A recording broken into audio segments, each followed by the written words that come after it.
Hello, people of the internet.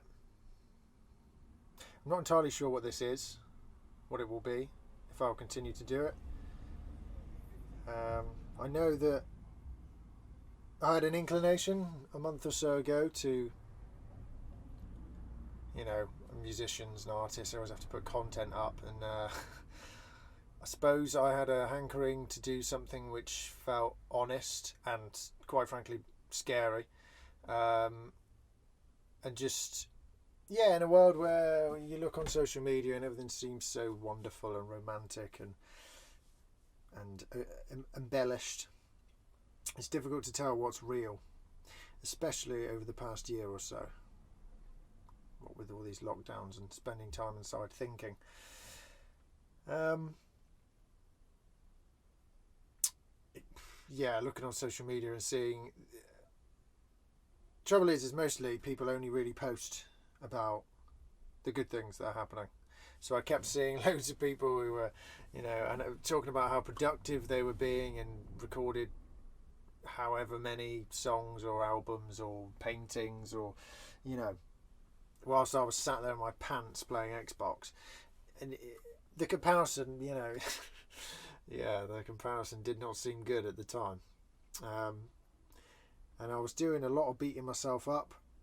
I've done that for a long time, number of years now, where I'd want to be creative and productive, and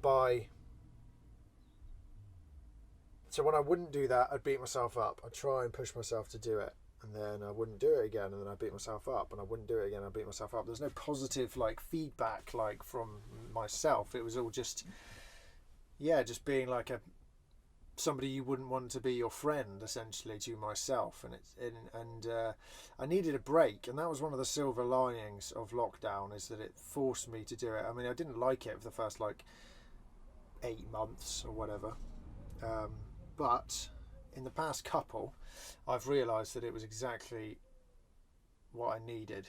I kind of hit reset.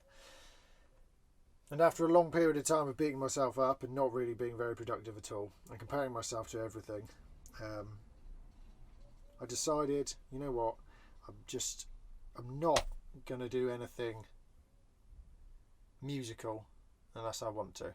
Because I was questioning whether I wanted to do it anymore.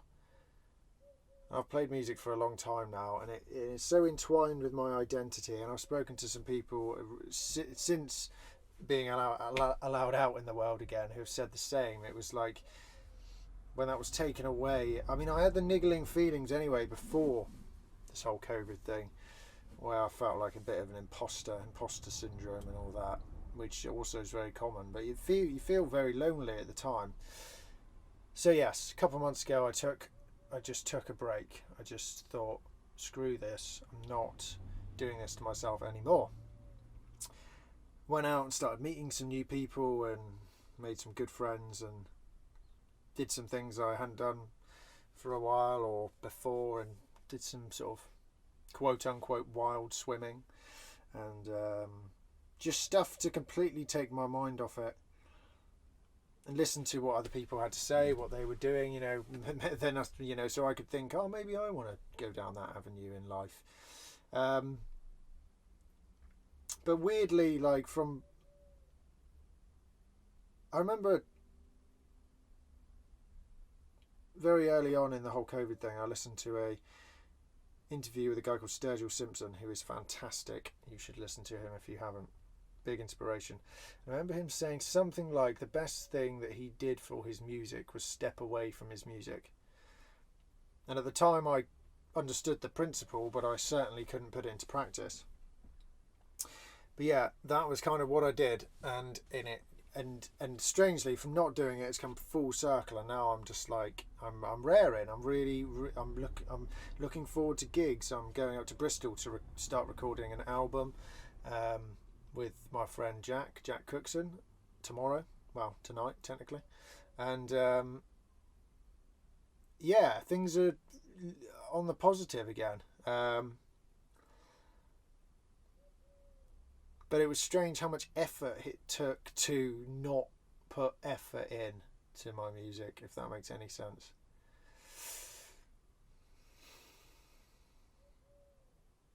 Yeah, I've got a little script here that I'm going to just consult, because, you know, it's difficult to keep track. I mean, as far as lockdowns went and stuff, I had it pretty lucky. I lived with my folks, my parents, for the whole time. Thank you for putting up with me, mum and dad. And yeah, you know, and I still had a job. I was delivery driving. I didn't have it that hard. Some people had it much harder than I did. And if I suffered, I know everybody's different, but I'm sure lots of other people did. So maybe it's, I don't know, yeah. Maybe this serves as I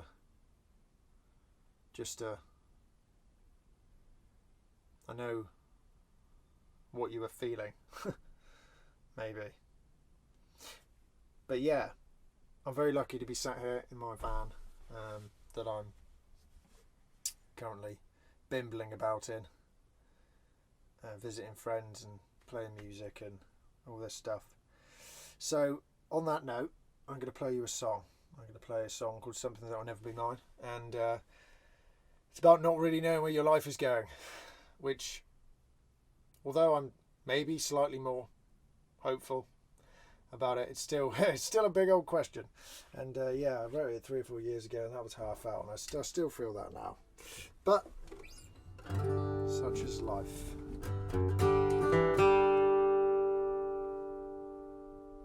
Sat and thought about you on the long road straight out of town,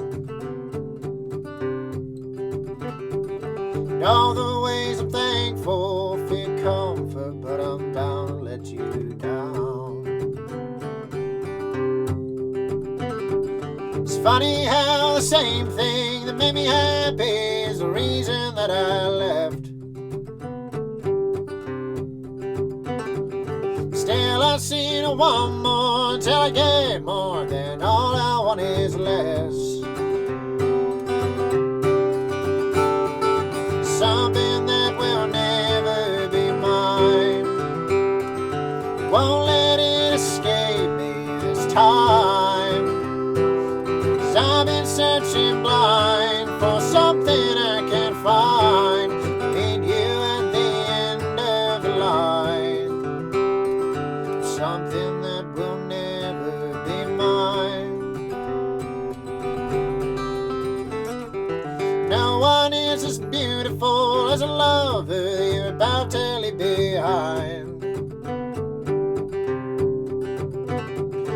No one is as precious as your mother, you're always on her mind. Nothing is as prosperous and advantageous as the dead-end job you had. Still I see no one more till I get more, then all I want is less. Something that will never be mine, won't let it escape me this time, 'cause I've been searching blind for something I can't find. Meet you at the end of the line, something that will never be mine.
something that will never be mine.